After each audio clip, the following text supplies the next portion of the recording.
Have you ever wondered why some people seem completely unshaken in the face of adversity? No matter how much life throws at them, stress, challenges, or personal trials, they remain calm and composed. What's their secret? Long ago, in his search for truth, Buddha uncovered the keys to mental strength, not through force or willpower, but through wisdom and self-mastery. His teachings on resilience, mindfulness, and inner peace offer profound insights into how we can all build unbreakable mental strength. Ready to discover the ancient wisdom that can help you remain steady through life's storms?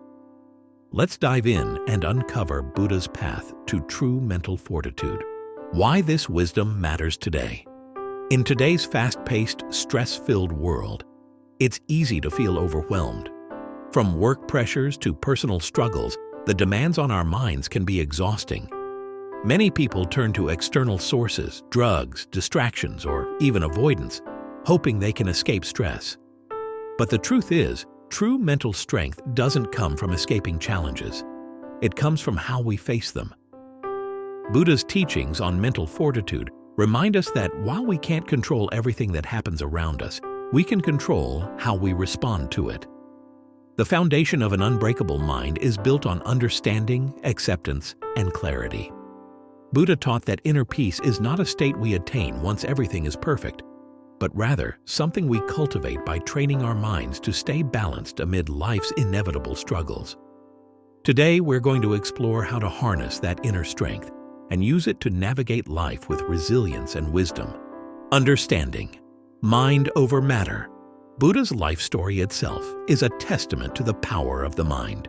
Born into luxury, he could have stayed in his palace, shielded from the world's suffering. But instead, he chose to face the pain, sickness, and death that surrounded him, understanding that true strength is rooted in mental clarity and wisdom. One of the first steps Buddha took toward enlightenment was learning to understand his own mind. He realized that the mind, when left uncontrolled, can lead to suffering.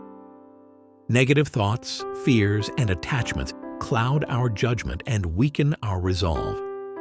Mental strength begins with understanding that you have the power to shape your thoughts, not the other way around. Buddha's insight into the power of the mind shows us that, like a gardener, we can tend to our thoughts and cultivate a peaceful, focused mind. The more we train our minds, the more resilient and unshakable we become, able to face life's challenges with calmness instead of anxiety. The role of mindfulness in mental strength. Mindfulness was one of Buddha's most powerful tools. To him, mindfulness wasn't just about meditation, it was about being present, fully aware of the thoughts and sensations occurring in the moment. In the fast-paced, distraction-heavy world we live in today, mindfulness is more crucial than ever. When we're distracted, we're vulnerable to stress and negative thinking. But when we practice mindfulness, we gain the ability to observe our thoughts without judgment or reaction. It's like standing on the edge of a storm. Rather than being swept away by the winds, you remain grounded, watching them pass by. This mental clarity allows us to respond to challenges with purpose, not reaction.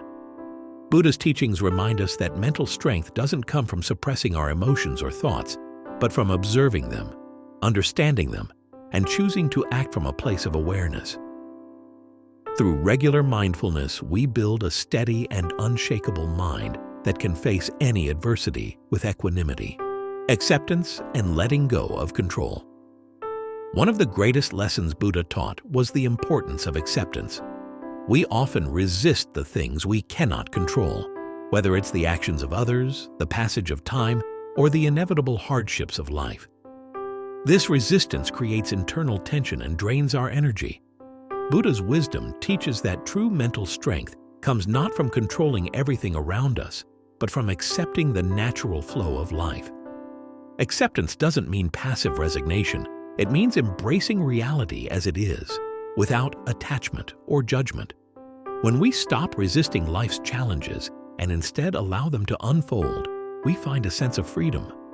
Buddha compared this to the image of a river.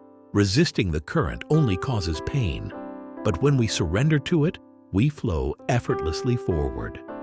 In times of hardship, instead of asking, "Why is this happening to me?" ask, "What can I learn from this?"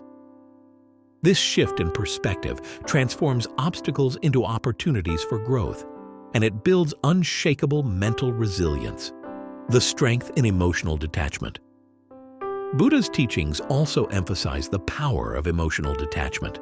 This doesn't mean becoming cold or indifferent to the people around us. Instead, it means not allowing our emotions to control us. When we attach ourselves too strongly to people, possessions, or outcomes, we risk losing our peace when those things are taken away. Emotional detachment is the ability to feel without being overwhelmed, to love without possessiveness, and to engage with life without clinging to it. Buddha himself practiced this detachment, not by avoiding relationships or experiences, but by cultivating an inner space where his happiness didn't rely on external circumstances. By practicing emotional detachment, we free ourselves from the emotional roller coaster that comes with attachment. This does not mean we stop caring.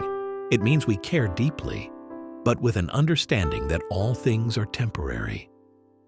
This awareness strengthens the mind, allowing us to face emotional challenges with greater ease and clarity, turning pain into wisdom. Suffering is a central theme in Buddha's teachings, but Buddha didn't view suffering as something to be avoided at all costs. He saw it as an opportunity for growth.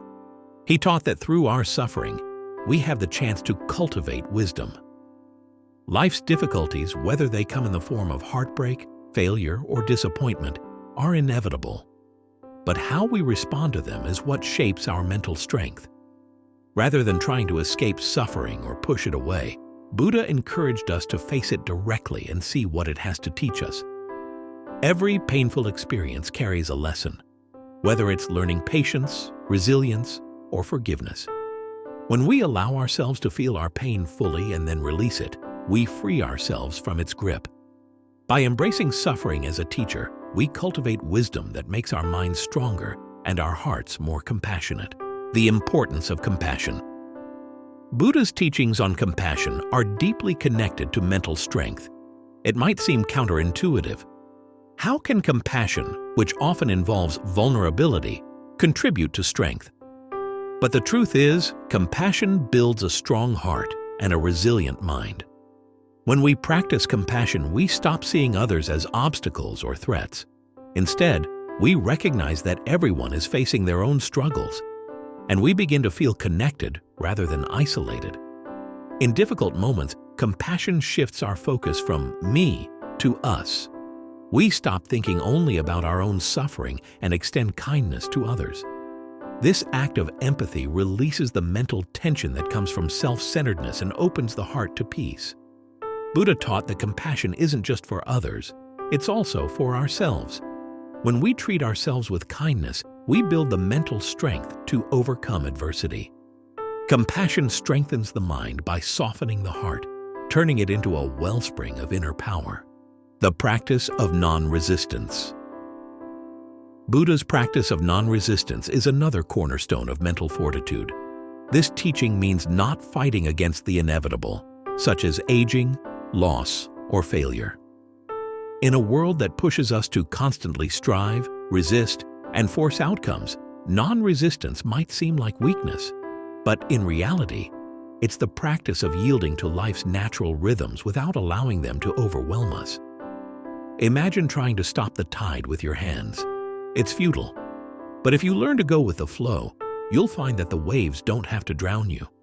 In life, challenges will come, and things will not always go as planned. By practicing non-resistance, you cultivate peace because you stop fighting reality and start accepting it as it is. This inner peace allows you to act with greater clarity and resilience, facing every situation without getting swept away by emotion or fear. Daily practices to build an unbreakable mind. Buddha's insights become tangible through daily routines that strengthen your mind step by step. Start with short sessions of meditation, focusing on your breath to anchor your awareness in the present. This cultivates mental clarity, making it easier to spot negative thought patterns before they take over. Journaling can also help. Spend a few minutes each evening reflecting on moments when you felt challenged or anxious. Ask yourself, what triggered me, and how could I respond differently? Incorporate acts of kindness toward yourself and others, a supportive text message, a thoughtful gesture, so compassion becomes a habit. If you find yourself resisting a difficult situation, pause, take a deep breath, and gently let go of the need to control it.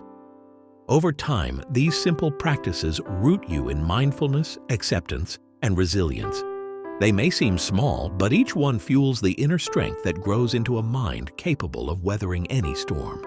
Buddha's wisdom reveals that unbreakable mental strength isn't about forcing yourself to stay strong. It's about embracing the truth of who you are, mastering your mind, and finding peace in every moment. When you practice mindfulness, acceptance, emotional detachment, and compassion, you build a foundation that can weather any storm. The secret to mental strength is not avoiding pain or hardship, but learning to face them with wisdom and resilience. Which principle stood out to you the most? Let me know in the comments. And if you found value here, remember to subscribe for more insights. May Buddha's timeless teachings guide you toward a peace that cannot be shaken. Buddha's story is one of profound transformation. A prince born into wealth and luxury, he grew up shielded from life's harsh realities. Yet, despite having everything, he couldn't escape the deep sense of dissatisfaction he felt. He discovered that all life is marked by suffering, sickness, aging, and death, and set out on a quest to find a way to overcome it. What followed was a journey of self-discovery, deep meditation, and a profound revelation that would change the world forever. Today, let's explore the real story behind Buddha's enlightenment and the path he discovered to overcome suffering. Why this story matters today. We live in a world that often celebrates the pursuit of happiness, wealth, and success, yet so many still feel unfulfilled or lost. Buddha's life is a reminder that no matter how much we gain, we cannot escape the inherent suffering of life. Born in royal comfort, he had everything most could ever wish for, yet he was deeply unsettled by the suffering he saw in the world. Over 2,500 years ago, Buddha embarked on a spiritual journey to answer life's biggest question: why is there suffering and how can we end it? His teachings, focused on mindfulness, compassion, and the deep understanding of our minds, are as relevant now as they were back then. Buddha's search for meaning offers a timeless guide for overcoming suffering in our own lives, showing us that peace, joy, and enlightenment are within reach, not through external possessions, but through inner transformation. A prince's life in luxury. Siddhartha Gautama, who would later become the Buddha, was born into royalty in the 6th century BCE in what is now Nepal. His father, King Suddhodana, wanted to shield his son from the harshness of life, so he kept him within the palace walls, surrounded by wealth, beauty, and luxury. Siddhartha had everything a prince could desire: fine clothes, delicious food, and the companionship of beautiful women. Yet, despite this extravagant lifestyle, he felt a deep sense of emptiness and dissatisfaction that no material possession could fill. As a young man, Siddhartha's curiosity led him to venture outside the palace. What he saw shocked him: an old man bent with age, a sick man suffering from illness, and a dead body being carried away. He realized that no amount of wealth or pleasure could protect him from these universal experiences of suffering. It was then that Siddhartha made a momentous decision. He would leave the comforts of his palace to find a way to overcome suffering. The 4 sights and the decision to leave. Buddha's pivotal moment came when he saw what are known in Buddhist tradition as the 4 sights. The first was an old man, frail and bent with age.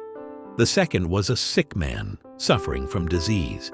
The third was a corpse, being carried to its final resting place. And the fourth was a wandering ascetic, radiating peace and serenity despite having nothing. These sights deeply disturbed Siddhartha. For the first time, he fully understood the truth. all human beings are subject to suffering, illness, aging, and death. This realization shattered his perception of the world he had always known.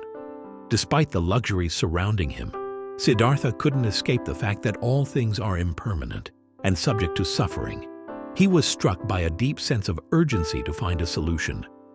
After much contemplation, he made a bold decision. He would leave his life of luxury and embark on a spiritual journey to seek a way to end suffering.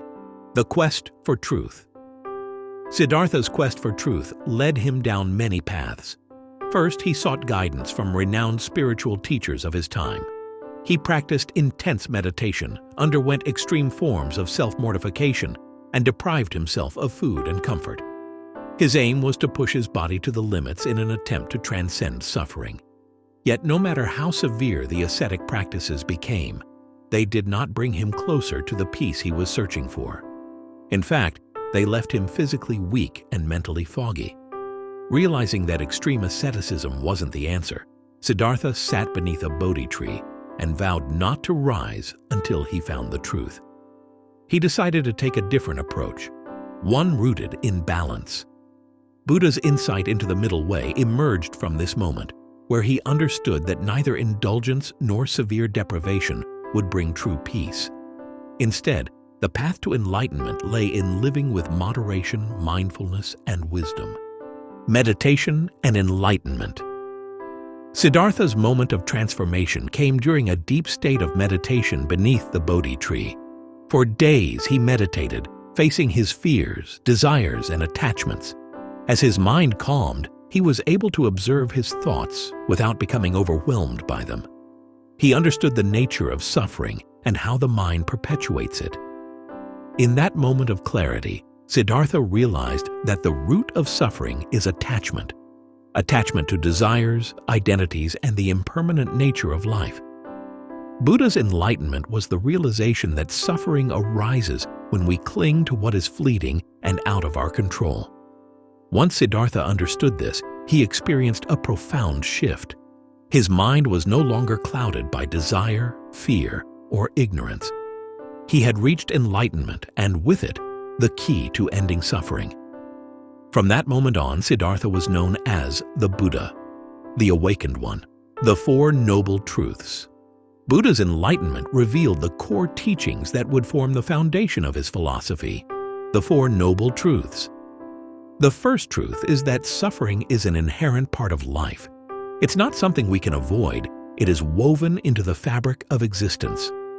The second truth reveals the cause of suffering, our attachments and desires. We cling to people, experiences, and things, expecting them to provide lasting happiness. But when these things inevitably change, we suffer. The third truth is that suffering can be overcome by letting go of attachment. Buddha taught that by relinquishing the need for constant control and embracing the impermanence of life, we can find peace. The fourth truth is the Eightfold Path, a practical guide to living with wisdom, ethical conduct, and mental discipline. This path leads to the cessation of suffering and the realization of enlightenment. Buddha's teachings offer a roadmap for transforming the mind and freeing oneself from the cycle of suffering. The Eightfold Path to end suffering. The Eightfold Path is the practical guide Buddha offered to help us end suffering. It consists of 8 interconnected practices that lead to a more mindful, ethical, and peaceful life. The first practice is right understanding, seeing the world as it truly is without distortion. The second is right intent, acting with kindness, compassion, and goodwill. Right speech involves speaking truthfully and kindly, avoiding harmful or divisive words. Right action is about living in harmony with others, refraining from harmful actions.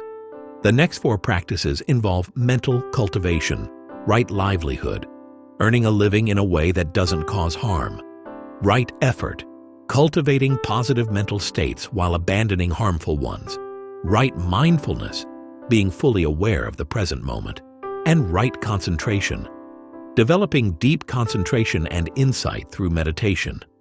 These 8 practices work together to cultivate wisdom, ethical behavior, and mental discipline, leading to a life free from suffering and filled with inner peace.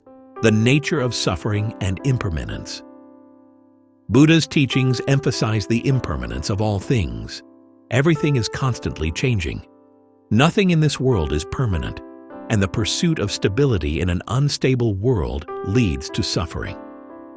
Buddha observed that our desire for permanence, for things to remain fixed, leads us to cling to relationships, objects, and experiences, which are all inevitably subject to change. This attachment to impermanent things causes us pain when they are taken away, and even when they remain, we live in fear of their eventual loss. Buddha's wisdom teaches us that true peace comes from accepting impermanence, not as something to be feared, but as a fundamental reality of existence. By embracing change and accepting the transient nature of life, we free ourselves from the anxiety and suffering that arise from trying to hold on to things that were never meant to stay forever. Buddha's legacy of peace and compassion. After achieving enlightenment, Buddha dedicated the rest of his life to teaching others how to overcome suffering.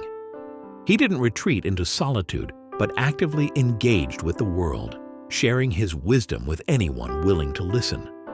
Buddha's teachings emphasize compassion as a core part of his path. He didn't just teach people how to find inner peace. He taught them how to alleviate the suffering of others. True enlightenment, Buddha believed, isn't about personal achievement. It's about recognizing the interconnectedness of all beings. By acting with kindness, compassion, and understanding, we help reduce suffering not only in ourselves, but in the world around us. Buddha's life was a living example of this truth, and his teachings have inspired millions to walk the path of peace, wisdom, and compassion.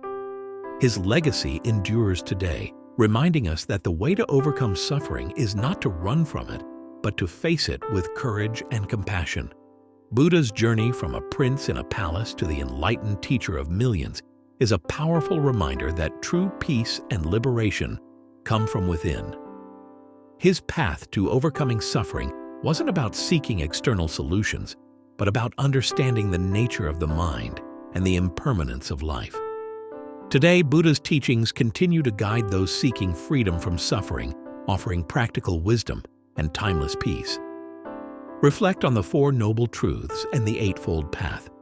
How can you apply them in your life? If this story resonated with you, share your thoughts in the comments and subscribe for more insights. May Buddha's wisdom illuminate your path toward inner peace. Have you ever wondered why monks appear so calm, no matter what chaos surrounds them? In a world overflowing with triggers, traffic jams, annoying coworkers, daily stress, most of us find it incredibly challenging not to lose our temper from time to time. Yet monks, many of whom follow Buddha's ancient teachings, seem to remain tranquil in situations where anger would normally erupt. Is it some secret superpower they have? Not exactly. Instead, it's a combination of mindset, practice, and a deep understanding of the human mind. Today, we'll explore why monks rarely get angry, how Buddha's wisdom shapes their reactions, and most importantly, how you can adopt these principles to bring more peace and resilience into your own life. Why this story matters today. We live in a world that often celebrates the pursuit of happiness, wealth, and success, yet so many still feel unfulfilled or lost. Buddha's life is a reminder that no matter how much we gain, we cannot escape the inherent suffering of life. Born in royal comfort, he had everything most could ever wish for, yet he was deeply unsettled by the suffering he saw in the world. Over 2,500 years ago, Buddha embarked on a spiritual journey to answer life's biggest question: why is there suffering and how can we end it? His teachings, focused on mindfulness, compassion, and the deep understanding of our minds, are as relevant now as they were back then. Buddha's search for meaning offers a timeless guide for overcoming suffering in our own lives, showing us that peace, joy, and enlightenment are within reach, not through external possessions, but through inner transformation.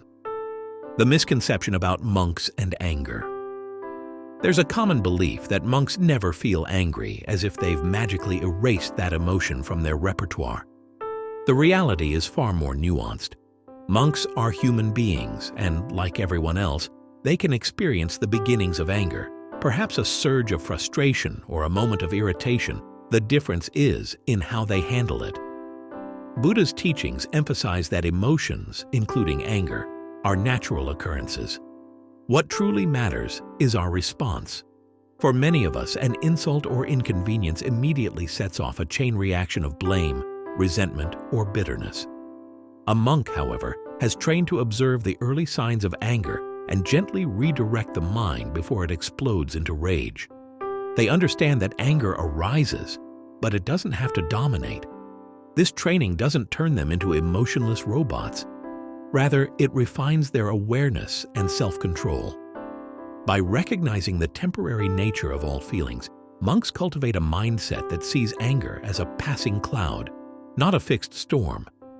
They don't waste energy fighting anger. They simply let it come and go, maintaining a calm center. This skill can be developed by anyone willing to practice, challenging the notion that monks are different or special. They've just discovered a more skillful way to process a universal emotion.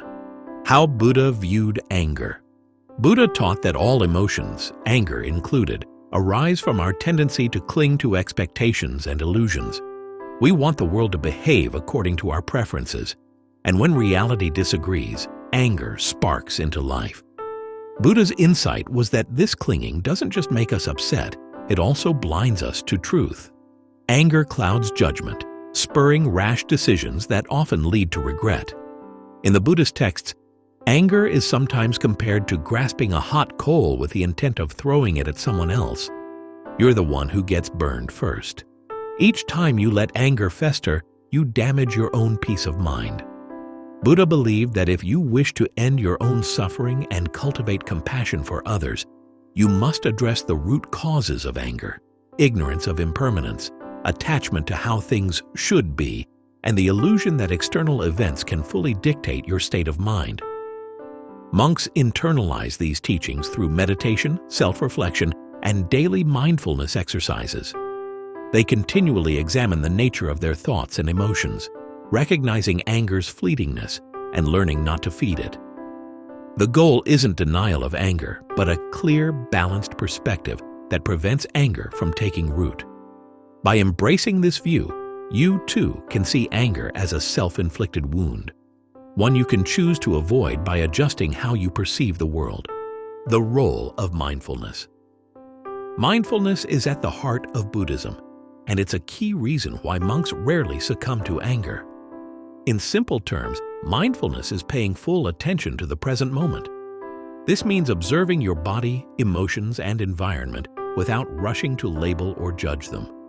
When you practice mindfulness, you become more attuned to the signals that precede anger: muscle tension, quickened heartbeat, or certain anxious thoughts. Monks don't wait until they're deep into a rage to respond. They catch anger early, like noticing smoke before a fire breaks out. By catching it at this stage, they can gently shift their focus, maybe taking a few deep breaths or recalling a compassionate thought. This break in the pattern stops anger from escalating. One mindfulness exercise used in monasteries is to periodically pause throughout the day, scanning the mind and body for tension. If a monk notices irritation building, they calmly acknowledge it. "I feel frustration right now." Then let it dissipate. Imagine having that level of self-awareness in your daily life, knowing the moment you start to get angry and having a clear strategy to cool it down. This approach doesn't vanish everyday challenges, but helps you respond skillfully, preserving your peace of mind. And the best part? Mindfulness is a skill anyone can learn with consistent practice, training the mind toward compassion. Buddha taught that compassion is a powerful antidote to anger. Instead of seeing someone who offends or frustrates you as an enemy, monks learn to view them as a being caught in their own struggles and pain. This doesn't mean you excuse harmful behavior, but you recognize that most negativity arises from confusion or suffering. One popular monastic practice is called metta, or loving-kindness meditation. During metta, a monk brings to mind different people, including those they might conflict with, and silently wishes them well. May you be happy. May you be free from suffering. This practice gradually shifts the default mental response from one of defensiveness or aggression to one of empathy and understanding. Imagine transforming your immediate reaction to a hurtful comment from anger into, "They must be in pain or uncertainty to speak that way." Over time, this compassionate outlook makes it harder for anger to take root. Instead of fueling the flames of hostility, you become curious about the other person's perspective. You might still need to set boundaries or address the issue, but you do so from a calm, empathetic space. By training the mind toward compassion, monks reduce the triggers that lead to anger, cultivating a gentler approach to human interactions, non-attachment and impermanence.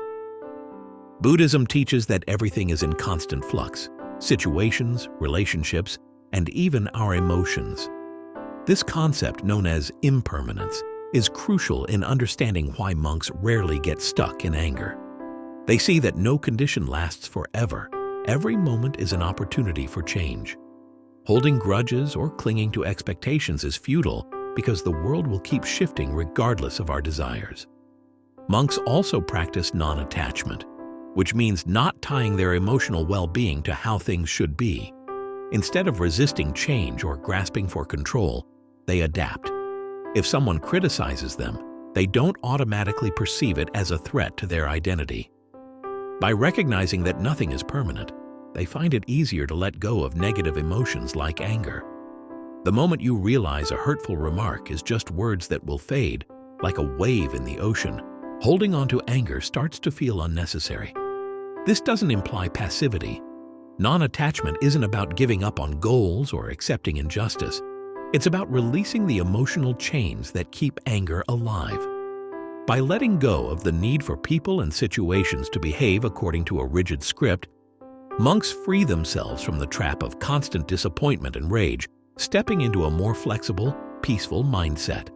Practical exercises to cool anger. Even if you don't live in a monastery, you can apply some of the same tools monks use to manage anger. When you feel anger rising, start by taking 3 slow, deep breaths, concentrating on the inhale and exhale to give your mind a moment to reset. Then silently note, "I'm experiencing anger right now." By naming the emotion, you shine a light on it, making it less likely to overwhelm you. Gently question your anger. What expectation or need of mine is being threatened? Often, this reveals that the real issue lies within your own inner state rather than the external trigger. Next, try metta meditation by spending a few minutes each day sending warm wishes to yourself, your loved ones, and even those who irritate you. As you cultivate goodwill, anger gradually loses its hold. Also, remind yourself of impermanence by saying, "This moment is passing. This situation will change." Acknowledging that nothing is permanent helps loosen anger's grip on your mind. Try incorporating at least one of these techniques into your daily life. Even small, consistent changes can yield significant benefits, mirroring the mental discipline monks develop through years of dedication. By making mindful choices in the heat of the moment, you pave the way for a calmer, more resilient mindset, transforming relationships and inner peace. When monks reduce their anger, it doesn't just improve their personal well-being, it transforms their relationships and, by extension, their communities. Imagine how different your household, workplace, or social circle could be if anger wasn't the go-to reaction during conflicts. Instead of erupting into arguments, you'd have calmer discussions. Instead of harboring grudges, you'd seek resolutions. This is precisely the ripple effect that occurs in monastic communities, where compassion and understanding become the norm, not the exception. People who learn to channel their emotions thoughtfully build stronger bonds because they communicate openly and listen without the toxic haze of anger. That doesn't mean disagreements vanish. It means they're handled more constructively. Internally, your sense of self also shifts. When you're not triggered by every annoyance, you free up mental energy for creative pursuits, deeper insights, and genuine joy. Buddha's teachings aren't just about renouncing the world. They're about living in it more fully, with clarity and peace. As you let go of anger and practice empathy, you begin to taste the same serenity monks experience, an inner peace that isn't dependent on circumstances. This shift permeates every corner of your life, fostering personal growth and healthier connections with others. Monks don't have a secret formula for never getting angry. They've simply devoted time and effort to understanding the mind, practicing compassion, and letting go of what fuels rage. In embracing Buddha's insights, they recognize that anger is a choice, a habit that can be unlearned through mindfulness, compassion, and acceptance. The best news is you don't need years in a monastery to start seeing results. By adopting these same principles, you can gradually disarm anger before it takes control. Which of these methods resonates with you the most? Let me know in the comments, and if this message resonated, consider subscribing for more deep dives into Buddha's wisdom. May your journey be peaceful and free from the storms of anger.